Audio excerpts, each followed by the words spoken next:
Dito kami sa Mayron, walang yayo. What's up, bandang people?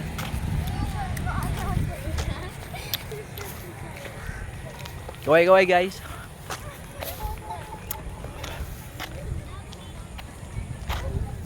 Nandito po kami sa mga gundong.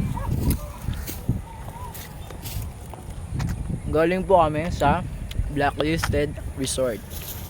Kami ay nag-swimming kasama si Eunice Flores. Hindi ba ako nag-swimming? Ay, hindi siya nag-swimming, ako lang pala. Pero ba't ganun? Parang di na itim ang aking itsura.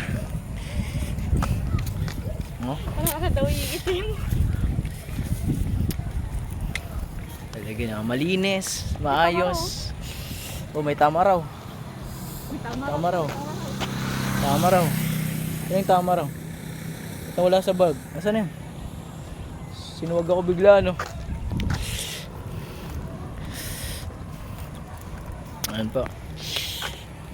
Hey guys, kaway po kayo. Sa inyo yan, no? Ang ganda ng Maragondon. And ang ganda ng bundok sa likod ko. O, kaway kayo dyan, buddy. Kaway kayo dyan. Yun o, yun. Kasama na kayo sa vlog.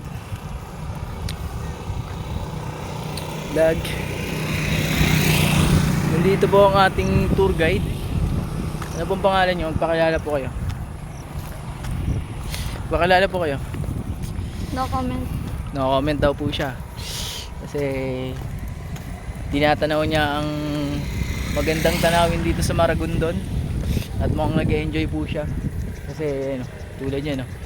Magandang field. Tapos may nagdi-disco ng mga bata doon. Woo! Ganda sa Maragondon. Maragondon ba to? Ternate Maragondon. Ganda. Nice. Thank you po sa lahat ng sumusuporta sa amin. Like and share and subscribe na lang po. Subscribes. And thank you, share and follow.